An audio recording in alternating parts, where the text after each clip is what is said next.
First question, Michael, I would like to ask you is, and I've been asking everybody who's been giving a talk, is how did you get into design? How did you fall into it, or was it something as a child you always were desperate to do?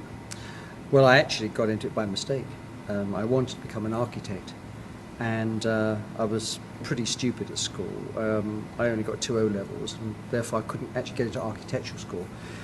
And my mother sent me to an employment agency in the East End of London that looked after Jewish refugees. I mean, I'm hardly a Jewish refugee, but she sent me there, and they said to me, architecture, what kind of job is that for Jewish boys? I said, but we do have something. So they sent me to a chap who's an architect in Cricklewood in London. I was there for 6 months and discovered he wasn't an architect at all, but he was a commercial artist. So I kind of fell into it and actually enjoyed it very much, and here I am today. So you literally did fall into it? Completely fell into it, and I have to say, I mean, I love the whole world of architecture, but design is a similar kind of thing, you know, it's putting things together to create something very, very special. So it is a form of architecture. And you went on, and I'm always interested in sort of the importance of education and who we were sort of, who we were taught under, or who was our sort of master as such, or apprentice. Paul Rand, to talk a bit, I mean, for him, for me, that name is just like, you know, he's a huge hero of mine, and like, what was he like to study under? I mean, he was just a master. I mean, the master as a designer, the master as a communicator, the master actually as a teacher. I mean, a formidable man. And in the 2 years I was at Yale, I think everybody was scared of him, except probably me, because I stood up to him. I didn't like the way he used to beat me up. Really? And I think he quite liked that, you know. I think he had a penchant for both the Europeans and Asians, and people who were non-American he quite liked. But that was a remarkable experience, just to be taught under the great master. Yeah, yeah. And Carl Cooper in a previous lecture talked about the way that he taught in terms of contrast, the way he always said that there had to be a light and a bit of dark. So in a drawing, there would always be a really light outline and then a really heavy dark black eagle. And he seemed to think that was one of Rand's sort of things. Did he talk about that with you? Or? Well, I think the thing that I got out of him was his incredible wit. I mean, for a man who was very sort of serious and sort of looked over his spectacles at you, his wit was incredible. But I mean, he taught me really about the whole idea of mixing art and commerce together. Yeah. And he was probably in America the man who was the founder of making design become valuable to so industry. that's really where it all came from, that the way that you wanted to put business and design is really the fact that you went to Yale. There's no doubt about it, and I think also the fact that I had the benefit of working with Joseph Albers, one of the great Bauhaus masters, and actually sat at the feet of some of the great teachers from the Bauhaus to hear what that was about in the early 30s in Dresden and other places, before the Nazis sort of closed the schools and people sort of disappeared.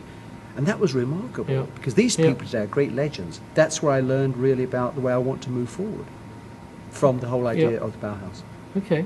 And, you know, you've been obviously instrumental in 3 very famous design companies, hugely successful.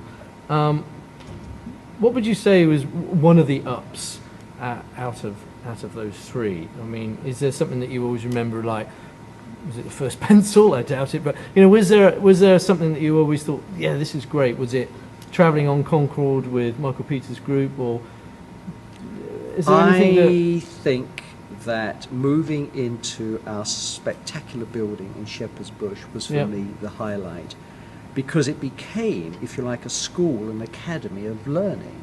It's been referred to as the University of Design. Yep.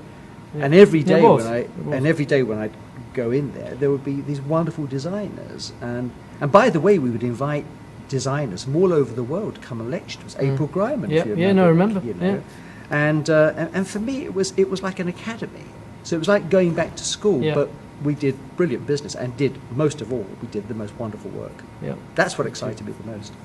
And touching on schooling and education and stuff, how do you see the education system as it is at the moment? What do you think about? There are so many people going to university, you know, so many people graduating in graphic design and in advertising. what's your thoughts on? Well, I mean, you've touched on a subject that's near and dear to my heart, because I am absolutely horrified. I'm really horrified with the state of design education today. And remember, I can compare what goes on here with my education both at the London School of Printing in the high days and Yep. also at Yale too.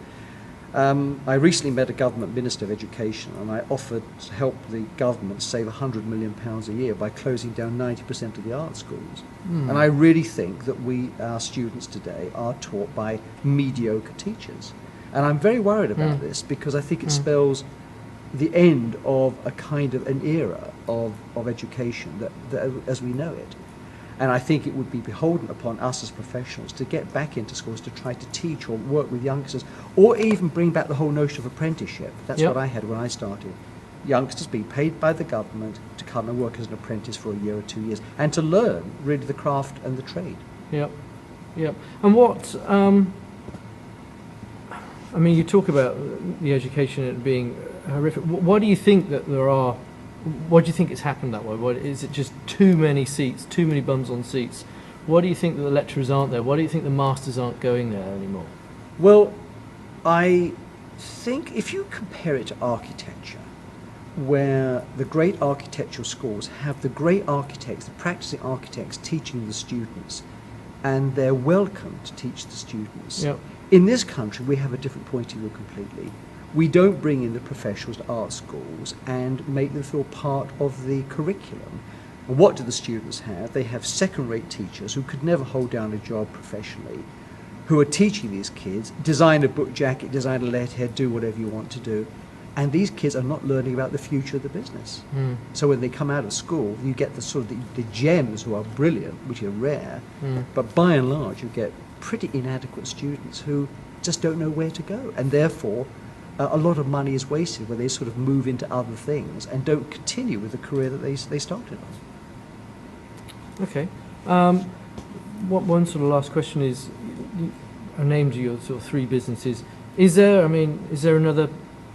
Can there be another business within Michael Peters? What are you planning, or are you just taking it easy at the moment? Or Well, I am. you never take it easy, actually. So I'm going to form another company called Peters Williams Murray Hamm, and but I don't want anybody to know that yet. Actually. no, we'll keep that secret. Keep that secret. Yeah. But I will be announcing very soon that I'm going to be doing something quite exciting.